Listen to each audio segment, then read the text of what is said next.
Good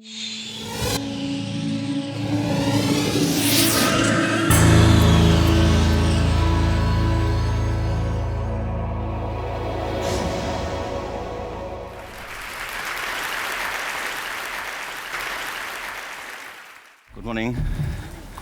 How are you? It's been great, hasn't it? I've been blown away by the whole thing. In fact, I'm leaving.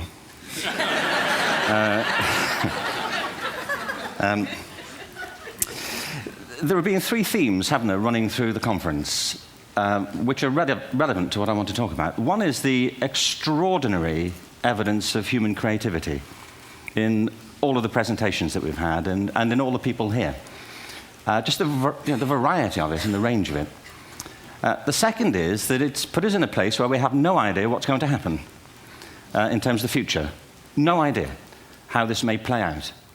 I have an interest in education. Actually, what I find is everybody has an interest in education. Don't you?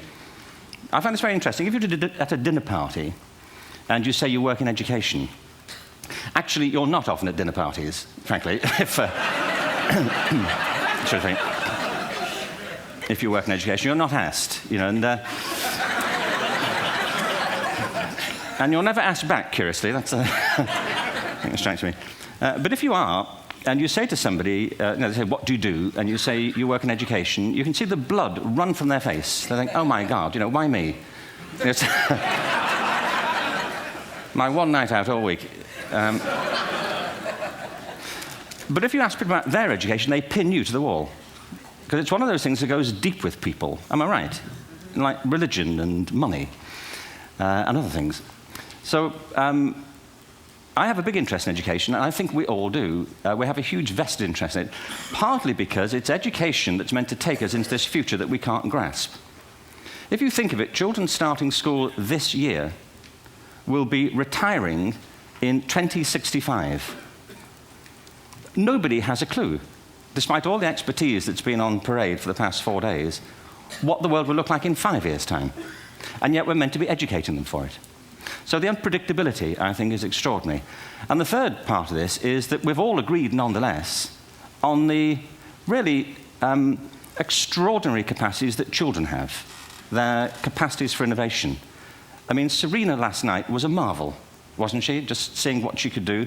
And she's exceptional, but I think she's not, so to speak, exceptional in the whole of childhood. What you have there is a person of extraordinary dedication who found a talent. And my contention is all kids have tremendous talents, and we squander them pretty ruthlessly. So I want to talk about education, and I want to talk about creativity. My contention is that creativity now is as important in education as literacy, and we should treat it with the same status. Thank you.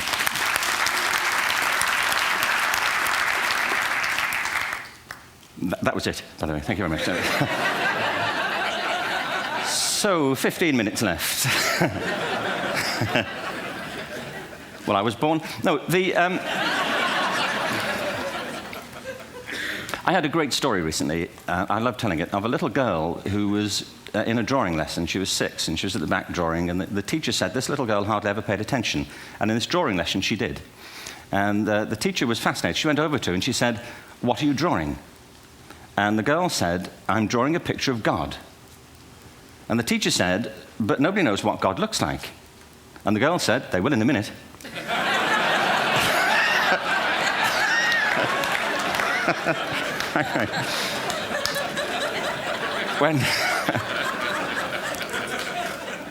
When my son was 4 in England, actually he was 4 everywhere, to be honest. I mean, if we're being strict about it, wherever he went, he was 4 that year. But he was in the Nativity play. Do you remember the story? No, it was big. It was a big story. Mel Gibson did the sequel. You may have seen it. I don't know. It was Nativity 2. But James got the part of Joseph, which we were thrilled about. We consider this to be one of the lead parts. We had the place crammed full of agents and T-shirts, James Robinson is Joseph. He didn't have to speak, but do you know the bit where the 3 kings come in? They come in bearing gifts, and they bring gold, frankincense, and myrrh. This really happened. We're sitting there, and they, I think, just went out of sequence.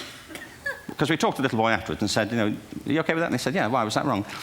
They just switched, I think that was it. Anyway, the three boys came in, little 4-year-olds with tea towels on their heads, and they put these boxes down. The first boy said, "I bring you gold." And the second boy said, "I bring you mare." And the third boy said, "Frank sent this."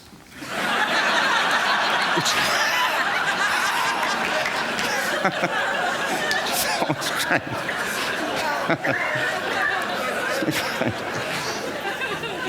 What these things have in common, you see, is that kids will take a chance. If they don't know, they'll have a go. Am I right? They're not frightened of being wrong. Now, I don't mean to say that being wrong is the same thing as being creative. What we do know is, if you're not prepared to be wrong, you'll never come up with anything original. If you're not prepared to be wrong.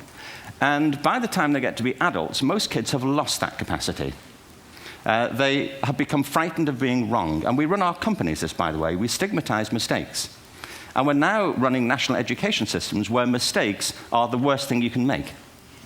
And the result is that we are educating people out of their creative capacities. Picasso once said this. He said that all children are born artists. The problem is to remain an artist as we grow up. I believe this passionately, that we don't grow into creativity, we grow out of it. Or rather, we get educated out of it. So why is this? I lived in Stratford-on-Avon until about 5 years ago. In fact, we moved from Stratford to Los Angeles. So you can imagine what a seamless transition this was from LA. Actually, we lived in a place called Snitterfield, just outside Stratford, which is where Shakespeare's father was born. Are you struck by a new thought? I was. You don't think of Shakespeare having a father, do you? Do you? Because you don't think of Shakespeare being a child. Do you? Shakespeare being 7. I never thought of it. I mean, he was 7 at some point. He was in somebody's English class, wasn't he? Do you understand? Really? How annoying would that be?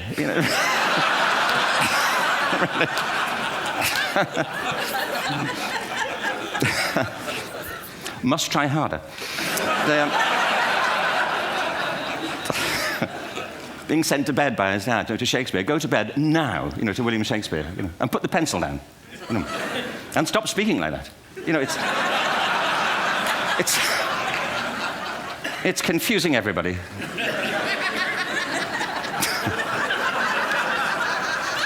Anyway,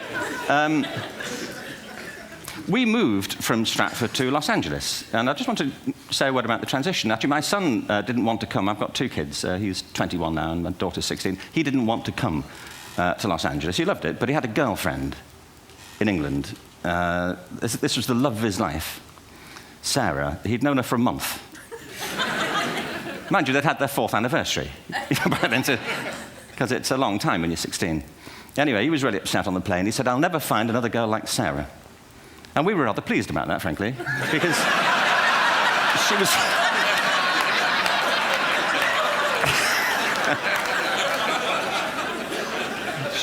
she was the main reason we were leaving the country.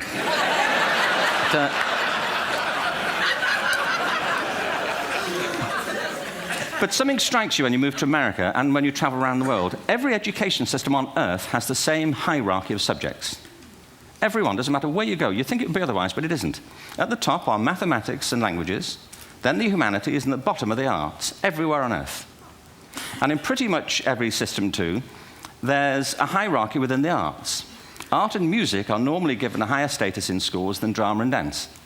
There isn't an education system on the planet that teaches dance every day to children the way we teach them mathematics.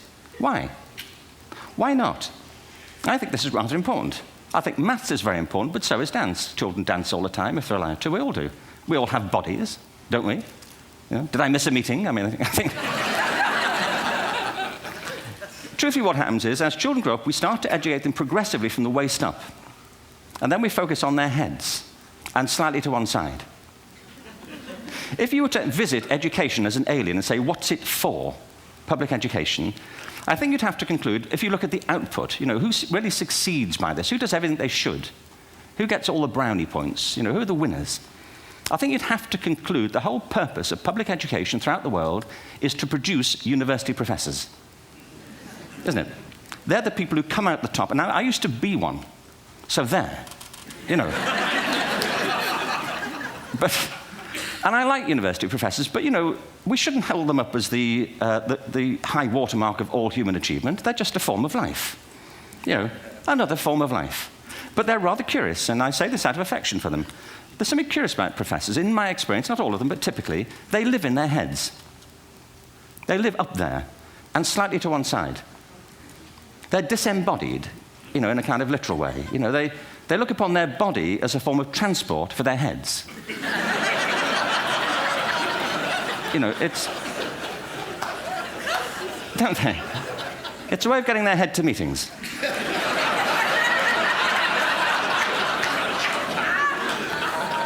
If you want real evidence of out-of-body experiences, by the way, get yourself along to a residential conference for senior academics and pop into the discotheque on the final night.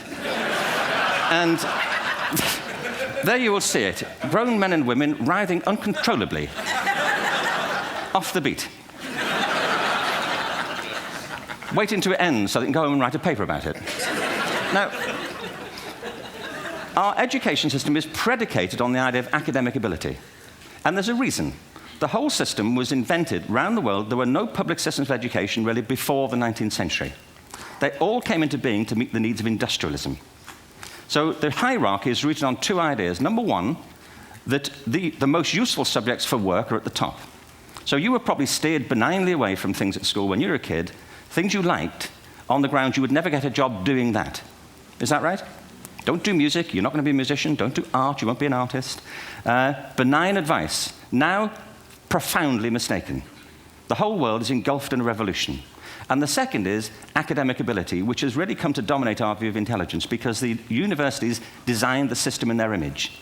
If you think of it, the whole system of public education around the world is a protracted process of university entrance. And the consequence is that many highly talented, brilliant, creative people think they're not, because the thing they were good at school wasn't valued or was actually stigmatized. And I think we can't afford to go on that way. In the next 30 years, according to UNESCO, more people worldwide will be graduating through education than since the beginning of history. More people. And it's the combination of all the things we've talked about, technology and its transformational effect on work, and demography and the huge explosion in population. Suddenly, degrees aren't worth anything. Isn't that true? When I was a student, if you had a degree, you had a job. If you didn't have a job, it's because you didn't want one. And I didn't want one, frankly. So, but now, kids with degrees are often heading home to carry on playing video games because you need an MA, where the previous job required a BA, and now you need a PhD for the other. It's a process of academic inflation, and it indicates the whole structure of education is shifting beneath our feet. We need to radically rethink our view of intelligence. We know three things about intelligence. One, it's diverse. We think about the world in all the ways that we experience it. We think visually, we think in sound, we think kinesthetically, we think in abstract terms, we think in movement. Secondly, intelligence is dynamic. If you look at the interactions of a human brain, as we heard yesterday from a number of presentations, intelligence is wonderfully interactive. The brain isn't divided into compartments. In fact, creativity, which I define as the process of having original ideas that have value, more often than not, comes about through the interaction of different disciplinary ways of seeing things. The brain is intentionally, by the way, there's a shaft of nerves that joins the two halves of the brain called the corpus callosum. It's thicker in women. Following on from Helen yesterday, I think this is probably why women are better at multitasking. Because you are, aren't you? There's a raft of research, but I know it from my personal life. If my wife is cooking a meal at home, which is not often, thankfully, but if she's doing... No, she's good at some things. But if she's cooking, she's dealing with people on the phone, she's talking to the kids, she's painting the ceiling, she's doing open heart surgery over here. If I'm cooking, the door is shut, the kids are out, the phone's on the hook. If she comes in, I get annoyed. I say, Terry, please, I'm trying to fry an egg in here. Really.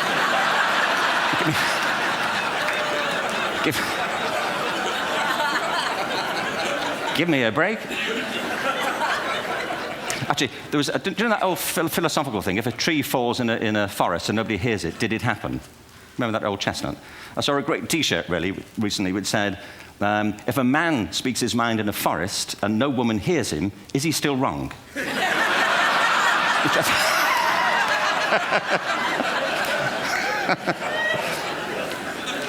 And the third thing about intelligence is it's distinct. I'm doing a new book at the moment called Epiphany, which is based on a series of interviews with people about how they discovered their talent. I'm fascinated by how people got to be there. It's really prompted by a conversation I had with a wonderful woman who most people have never heard of. She's called Gillian Lynn. Have you heard of her? Some have. She's a choreographer, and everybody knows her work. She did Cats and Phantom of the Opera. She's wonderful. I used to be on the board of the Royal Ballet in England, as you can see. And anyway, Gillian and I had lunch one day. I said, how'd you get to be a dancer? And she said it was interesting. When she was at school, she was really hopeless. And the school in the 30s wrote to her parents and said, we think Gillian has a learning disorder. She couldn't concentrate. She was fidgeting. I think now they'd say she had ADHD. Wouldn't you? But this was the 1930s, and ADHD hadn't been invented, at this point. So it wasn't an available condition. People weren't aware they could have that. Anyway, she went to see this specialist. So this oak-panelled room, and she was there with her mother, and she was led and sat on this chair at the end, and she sat on her hands for 20 minutes while this man talked to her mother about all the problems Gillian was having at school. And at the end of it, because she was disturbing people, her homework was always late and so on, little kid of 8, in the end, the doctor went and sat next to Gillian and said, Gillian, I've listened to all these things that your mother's told me. I need to speak to her privately. So he said, wait here, we'll be back. We won't be very long. And they went and left her. But as they went out the room, he turned on the radio that was sitting on his desk. And when they got out the room, he said to her mother, just stand and watch her. And the minute they left the room, she said she was on her feet, moving to the music.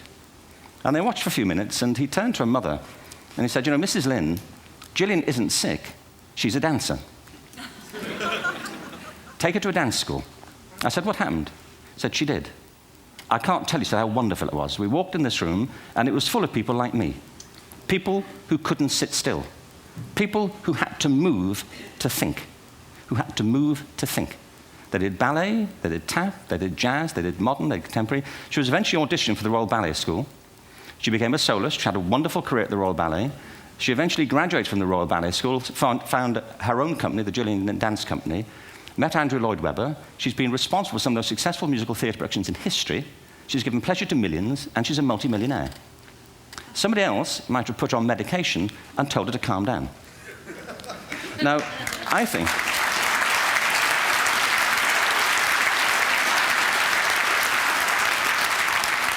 What I think it comes to is this. Al Gore spoke the other night about ecology and the revolution that was triggered by Rachel Carson. I believe our only hope for the future is to adopt a new conception of human ecology, one in which we start to reconstitute our conception of the richness of human capacity. Our education system has mined our minds in the way that we strip mine the earth for a particular commodity, and for the future, it won't serve us. We have to rethink the fundamental principles on which we're educating our children.